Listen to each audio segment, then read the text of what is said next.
going to place you under oath. Do you swear or affirm the testimony you're about to give is the truth, the whole truth, and nothing but the truth under penalty of perjury? Yes, Your Honor.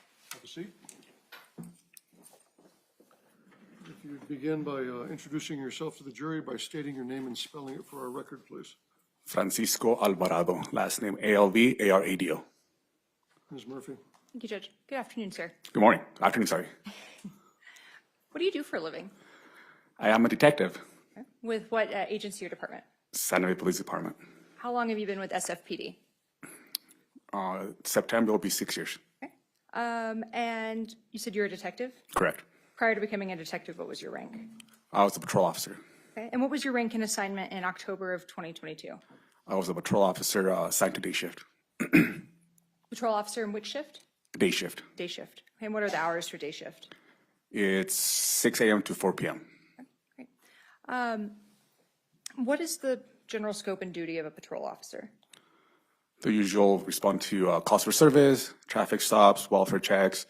Pretty much anytime someone calls in to dispatch, patrol is the first ones on scene, or proactive patrols such as encounters, again, traffic stops, personal contacts, pretty much being a cop. Being a cop. All right. On October 29th of 2022, did you respond to 5941 Jaguar Drive? I did. And what was the nature of the call for the response?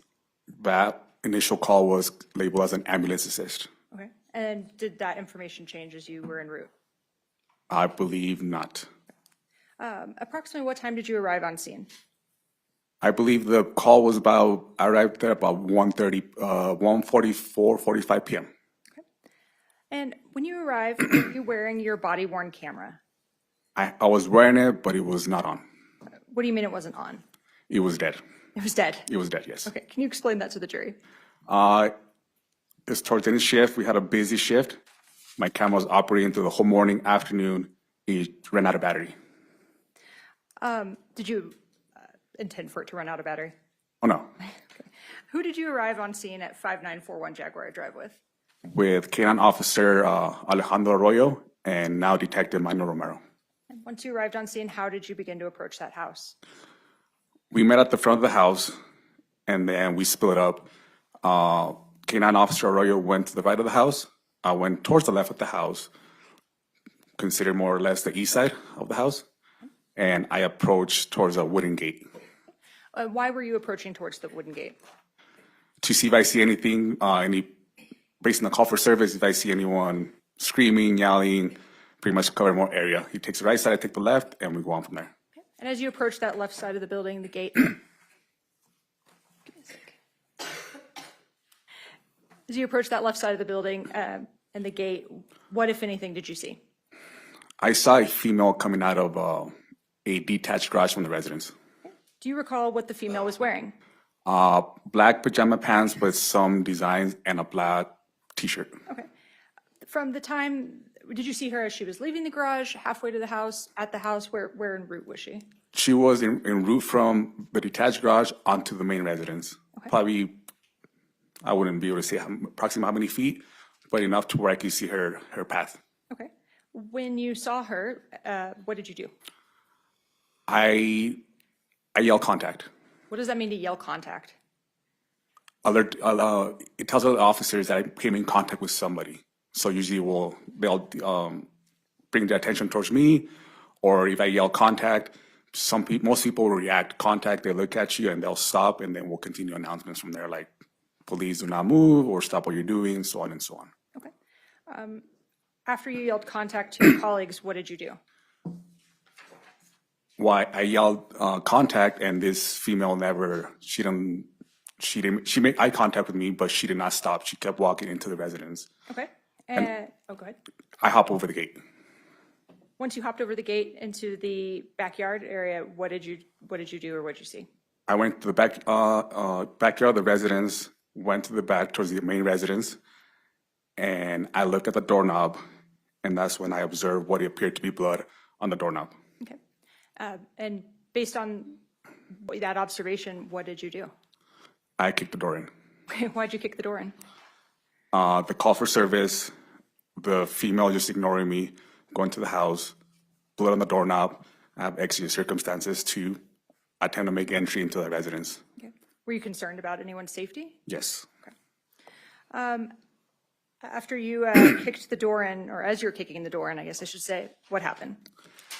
A female came out yelling at me. Okay. And can you describe whether this was an older or a younger female? Older. Okay. Did you eventually learn that female's name? Lonnie. Lonnie. And as you were kicking the door in and she began to yell at you, do you recall what she said just in the moment that you're kicking in the door and she yelled? She pretty much asked, what was I doing? Okay. And after did you fully kick in the door? Did they open the door? What happened next? No, so it's a door with the glass frame, like a middle frame. So I was able to kick in the window frame and she opened the actual door. Okay. After she opened the door, what happened? She's asking all these questions and I take a step back. I explained to her the reason why we were there and the reason we were trying to kick the door in. And she was frantic. I mean, rightfully so. Sure. And was there anyone else nearby, any other civilians nearby? Yes. Okay. And where was that civilian? Behind Lonnie. Okay. And was this a male or a female? Female. Can you describe that? Was that the same person that had exited the garage that you saw en route to the house when you arrived? Yes, it was. Right. And did you learn that person's name? Yes. What was that person's name? Kiara. What, if any, action did you take with regard to Lonnie after she'd stepped out and Kiara after the door had been opened? I'm sorry, say that again? What, if any, action did you take once Lanny McCulley had stepped out of the house? We pull him out of the house. At this point, communication with the call taker, the caller, I'm sorry, was no longer with dispatch. So we were kind of on a confused state of like, hey, this is over here, but we don't know exactly right now what's going on. It wasn't until the caller or someone called back into dispatch and advised us to check the garage. Okay. And did you personally check that garage initially? Initially, no. Who did that initially? K-9 Officer Arroyo and Detective Minor Romero. At any point, did you look in that garage? I did. What did you observe? A lifeless African-American female. As soon as you step into the garage door, she appeared to be sitting down with her head tilted down. And then I could see some lacerations to her. And then as I made a look to the right, I observed a sword on a dresser covered to what appeared to be blood. Do you remember the location of any of the lacerations on the female's body that you observed? From what I observed, they were on her arms, her knees. I didn't fully get into it. Like, Did you just kind of peek in? I peeked in and kind of, the scene was a little intense, so I picked right back. I got out right away. Okay. When you, going back out and talking about the two civilians that were on scene, Lanny and Kiara, did you interact with did you interact with Kiara at all? I placed her in handcuffs. Once the body was discovered, I automatically placed her in handcuffs. Okay. Why? I saw her come out of the detached garage, and there was no one else in the garage, or as far as we know, in the house. So my senses was placed in handcuffs and went from there. As you were handcuffing her or interacting with her, did you notice anything on her body? Yes. What did you observe? I saw her hands covered in Band-Aids. After she was detained, did you do anything regarding the main house? Yes. What'd you do? Myself and Officer Arroyo conducted what is called a safety sweep of the main residence. Did you notice anything when you were doing the safety sweep? That caught my attention, yes. What caught your attention? The washing machine was running. The washing machine. Yes. Do you remember how much time was left on that cycle? I believe it was 15 minutes. Thank you. After doing the safety sweep with Officer Arroyo, what did you do next? We exited the residence, and at this point, we started arranging transport for Lonnie and Kiara back to the station, and then obviously calls were made to investigations and pretty much preserve the scene at this time. Okay. Did you personally transport anyone? Yes. Who did you transport? Lonnie. Okay. Did you interview her during that transport? No.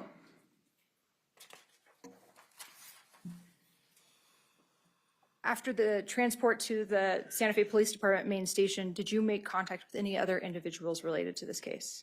Yes. What was the familial role of the person you made contact with? Say it again. Who did you make contact with? The victim's mother. Thank you. Did you provide any sort of notification to the victim's mother? I did. What was the nature of the notification? I advised that her daughter was deceased. A moment, Your Honor.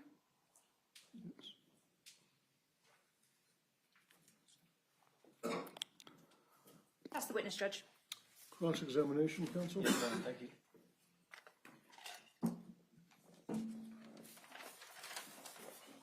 Good afternoon, Detective. Good afternoon. Congratulations on your promotion. How long have you been a detective now? Going on 4 years. 4 years? It's been a while. Also, let's see. So you were a patrolman in 2022. Correct. Okay. And so how long were you a patrol officer? For about 3 years. 3 years. Do they call it Field Services Bureau here in Santa Fe? I don't believe so. Okay. That's what we call it down in Albuquerque. So they just call it patrol here? Patrol, yes. Okay. When you initially got this call, is it called a dispatch? Do you get a dispatch through the computer? Did they contact you over the radio? How did they contact you? It goes through dispatch, and then dispatch will dispatch officers available or to the scene. Okay. And so how did you know who the caller was if you knew? I didn't. You didn't know who the caller was. Okay. And when you got there, you initially approached the residence. It sounds like you said from the left side. Yes, more or less, right term probably be the east side of the residence. It would be the east side. And that's where the gate was located? Yes. And as you approached the gate, is that when you initially saw the female on the other side of the gate? Yes. Okay. But the gate was still between you and her? Yes. And it was a wooden gate? It was a wooden gate about maybe a little over my waist. Okay, so It was a short gate. you got a pretty good view of her? Correct. And about how far away from the detached garage was she when you saw her? I'm sorry, say it again? About how far away from okay, let me just go step by step. You also saw a detached garage, correct? Correct. And she was somewhere in between that garage and you. Correct. About how far away from the garage was she? She was closer to the detached garage than to the actual residence. I wouldn't Okay. be able to tell you feet or distance from there. Did you see her carrying anything in her hands? Not that I could recall. Okay. But hands, you pay attention to hands, right? As a Correct. police officer? Yes. Okay, why is that? Hands kill. Okay. But you don't recall seeing keys in her hands? I don't. All right. And I just want to talk about that lock real quick. The way the garage door locks on the outside, can you lock it without a key, or do you have to have a key? We had to use a key to get in. Okay. So I believe yes. Okay. So yes, you would have to lock it from the outside with a key. Correct. Okay. And so you see her heading towards the house, but I'm guessing you don't see her go in the house at this point? No, once I jumped the gate and approached the back of the house, there was no one in the yard, so she was right inside the house. Okay. All right. So I'm going to slowly take you there. So you see her heading to the house. You lose sight of her. Is that when you jump the gate? Approximately, yes. Okay. And the nature of the calls would cause you to jump the gate, right? Correct. All right. And so you get around the corner, you don't see her. And when I say get around the corner, you get around the side of the house to the Correct. backyard. Yes. Right? And then you have a full view of the whole yard. Yes. So the garage is to your left and the house is to your right. Yes. So if this is east, then that would be south and north. Yes. Okay. And what do you see? You see blood on the door? So I approached the back door, and there was what appeared to be smeared dry blood on the doorknob. Okay. And at this time, you had about 3 years of experience? More or less, yes. Okay. And so what did your head tell you at that point?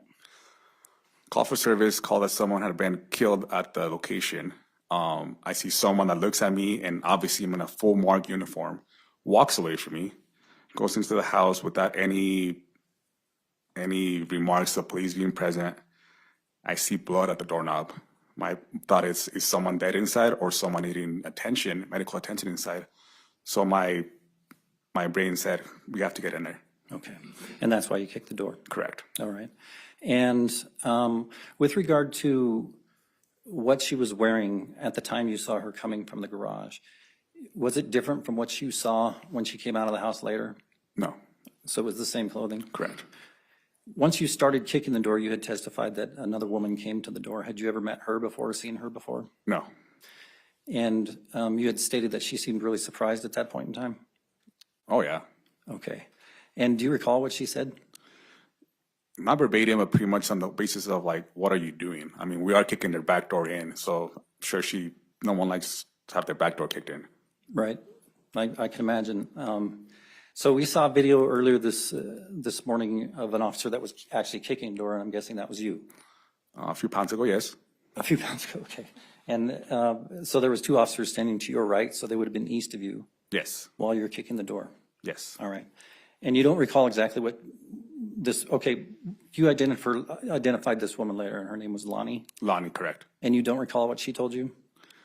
She was yelling at me, and it's a high stress scene, so to recall verbatim, especially my camera being dead, it's kind of hard to go back to the actual. It's been what, 4 years? Okay. So it's kind of hard to recall verbatim what she said to me. Okay. And when you say your camera's dead, you're talking about the body cam? Correct. It just ran out of batteries, or Yeah, it was on the whole day, so it just ran out of batteries. did you borrow somebody else's later on? Or? No, I believe once I realized the significance of the investigation, I actually at some point asked Detective Romero to stay by me. Oh, So at least I had some kind of recording device. okay.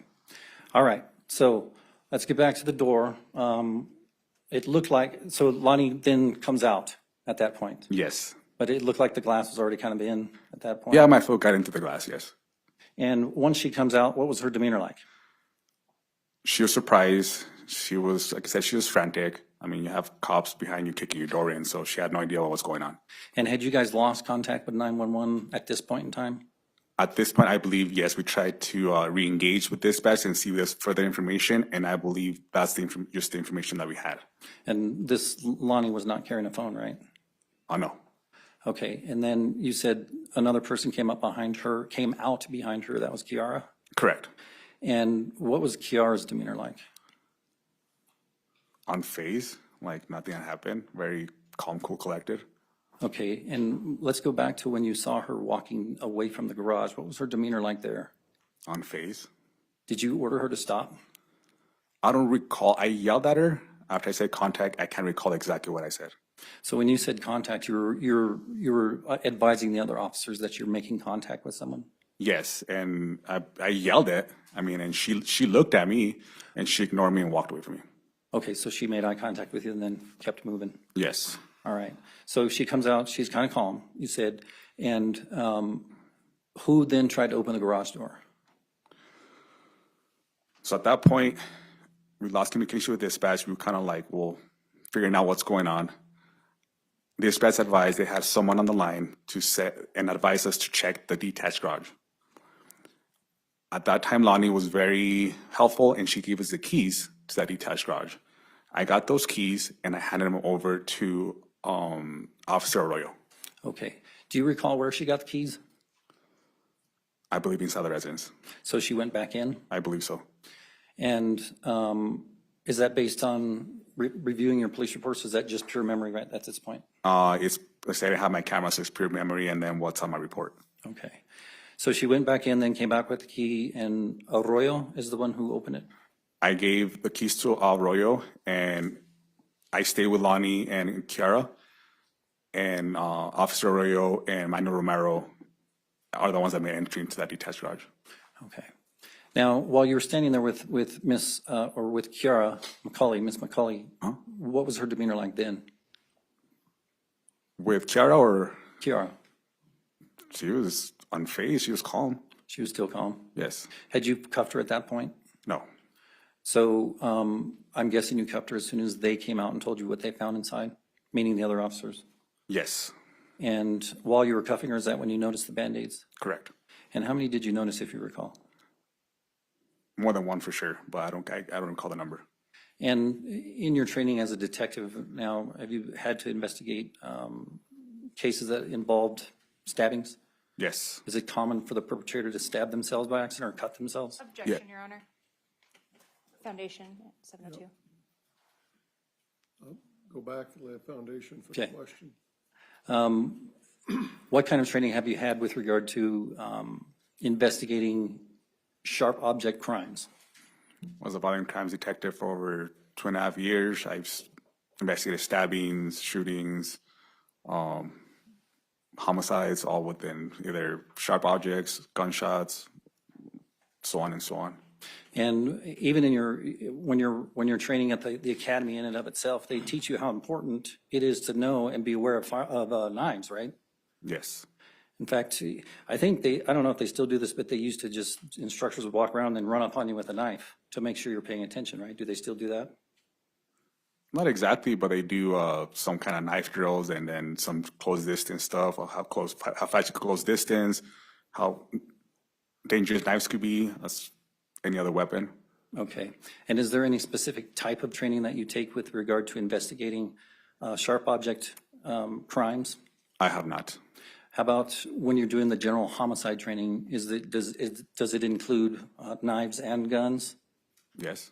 Okay. So how many hours do you think you've experienced either investigating or training with knives? Probably hour-wise, I don't know, but some hours, yes. Okay. And so based on all that training experience, is it your opinion that people do cut themselves by accident when they're engaging in criminal conduct that involves a knife? Yes. And do you think that might have happened here? Objection, Your Honor. I'll withdraw, Your Honor. Objection sustained. Thank you, Your Honor. Okay, so you saw a couple of Band-Aids on her, and then after the other two officers, that was Arroyo and Romero, they came out. Did you stay with Ms. McCulley that entire time? No, I switched places. I can recall it was with Romero or Arroyo, and it was a very horrific scene. So it was a little. I switched with one of them to see what they meant, because all I heard one of them say, "Hey, there's a body inside." So to me, I just wanted to know what they meant by a body, because I even asked them on cameras, like, "What do you mean by a body?" Once I went inside and confirmed what they meant, that's when I came out and placed Kiara in handcuffs. Okay, were you the primary officer on this? From the patrol side, yes. Yes, okay. So when you're the primary, you have to make decisions like that. When somebody says there's a body, then you got to figure out what's going on? Yes. Okay, and that's why you put her in cuffs? Yes. Because you have a possible homicide or whatever? I have a dead body, yes. Okay, and did you put Lonnie in cuffs as well, or just Kiara? At that time, I didn't place Lonnie in handcuffs. Okay, and tell us why you placed Kiara in handcuffs. She's the female I saw coming out of the detached garage where a lifeless body was found. Okay. So to me, it gives me to believe that she came out of that garage and she has some involvement. Okay, thank you. And so then you go back into the garage to check it out yourself, Yes. right? And you had stated you saw Ms. Jennings lying on the ground, well, sitting up on the ground, right? She was sitting in a very tight space, yes. Okay. And I don't want you to go through those details, the gruesomeness of it. I don't think it's necessary at this point.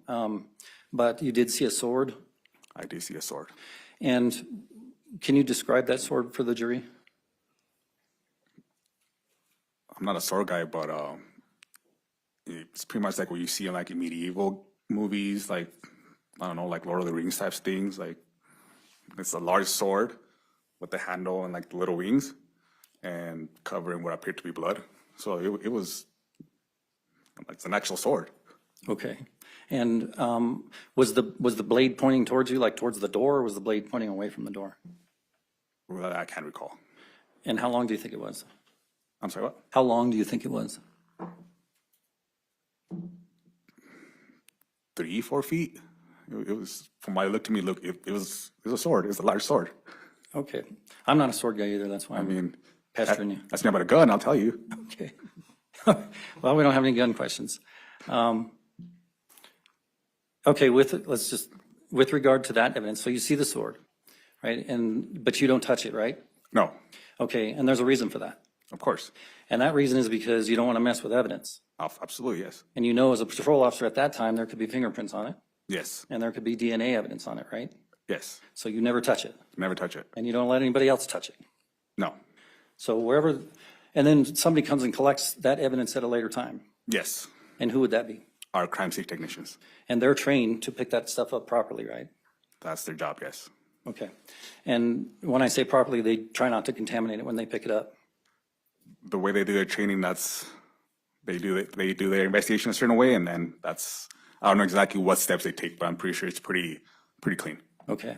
But your job there is to make sure that that weapon is not touched and not messed with so that it can be picked up in the shape it was found in Correct. and not tampered with. Correct. Okay.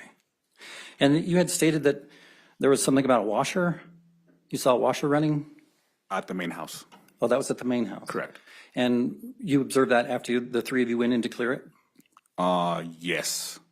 And where was it in the main house, if you recall? So I just walk in, you have a main area, the living room, clutter, and then there's, I believe, a kind of like an open hallway to the left, and you loop or left, and then you have your washer and dryer. And you looked inside of it? No, I didn't open it was a clear, Oh, like a clear window. gotcha. I couldn't tell what was inside, just there was items inside the washer. And was there any stuff laying around the washer? Not that I could recall. Did you see any blood in that area? No. Okay, let's go back to Kiara for just a minute. Did it appear as if she had taken a shower? Was she wet? Yeah, pretty sure, to me, it looked like she had just showered. Or, Okay. or within the time frame. Can you explain to the jury what you mean by that? Yes. We all know what it looks like when you just come out of the shower and you're clean. Like you just feel like she showered. To me, it appeared that she had just felt like she showered. I'm not gonna say her hair was wet or like she was dripping. It's just she was very clean. And even when I cuffed her, her hands were soft, like she has just, showered and taken care of herself and all those things. Okay, thank you. And just to be clear, no other additional bodies were located on the residence? No. Okay. Did you guys secure the scene with evidence tape? Your team? I did not. I don't know who did that. And do you recall how much time was left on the washing machine? About 15 minutes.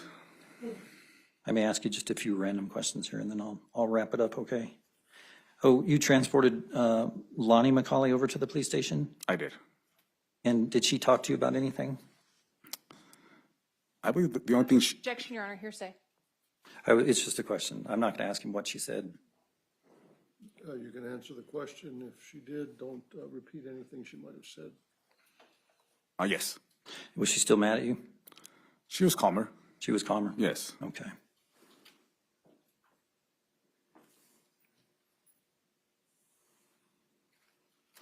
Okay, and with regard to Mr. Apodaca, you know that he was taken into custody at a later time, right?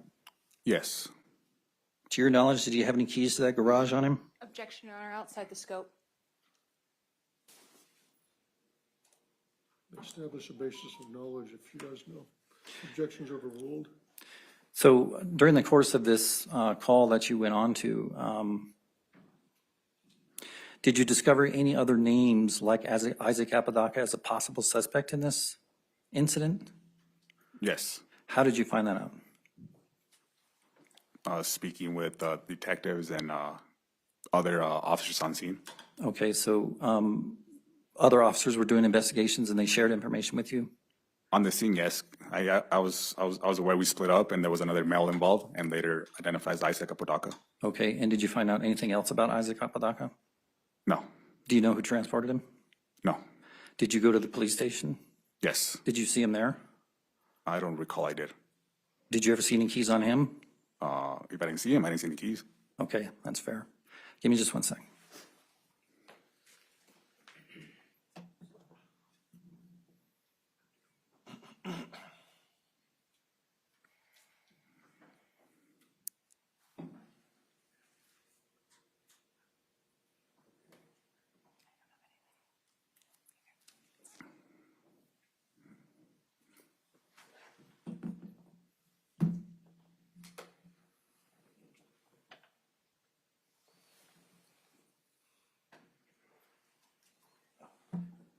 Okay, just wanted to clear up a couple things with you, Detective. With regard to the blood, I'm not sure if we got this out clearly. There was blood on the main door to the house, right? Appeared to be blood on the doorknob of the back door of the house. The back door of the house? Yes. On the doorknob? On the doorknob. And what about the garage? I didn't see any blood on the garage. Like from the door, no. Okay. And when did you notice that your camera wasn't working? Once I got on scene. So how'd you figure that out? You pressed it and it didn't turn on? Exactly. Okay, so you weren't aware of that until you got there. Yes. So with some of the counties, as the officers are approaching the calls, the cameras automatically turn on. Do you use Axon or do you use a different kind? It's Axon, yes. So you have to physically touch it yourself? Correct. Okay, does it warn you when it says it's running out of juice? I have it on stealth mode, so it doesn't make any noise or any sort of notifications, so no. Okay, all right. Thank you. Yes, sir. Redirect. No, Your Honor. We'll reserve this witness, though, out of an abundance of caution. You may step down. Don't discuss your testimony with anyone. The attorneys will stay in touch with you and let you know if you need to come back. Thank you, Your Honor.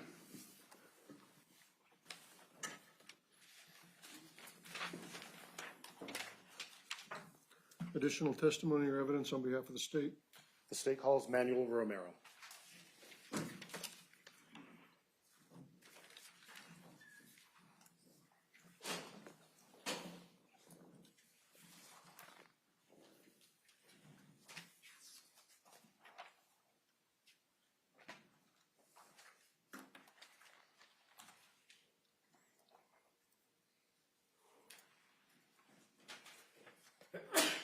Bless you.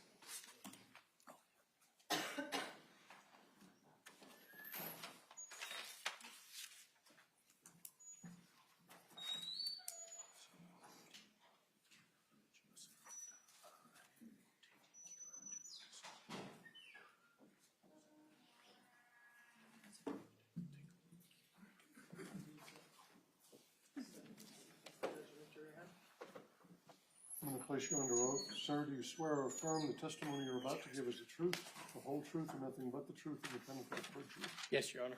Have a seat. If you'd begin by introducing yourself to our jury by stating your name and spelling your name for our record, please. Detective Manuel Romero with the Santa Fe Police Department. First name Manuel, last name Romero. Mr. Lowe. Thank you, Your Honor. What do you do for a living? I work with the Santa Fe Police Department. And do you have a rank? Yes, I'm currently a detective. All right. How long have you been with the Santa Fe Police Department? Just over 8 years. Any prior law enforcement experience before that? No. Were you on duty on October 29th, 2022? Yes, And were you a detective on that date? I was not. I was assigned to the day shift patrol. And were you called out to 5941 Jaguar Drive? I was. When you first arrived at that location, were there other officers present? Yes, when I first arrived at that location, I believed I was the third officer on scene. Okay. Without saying anything that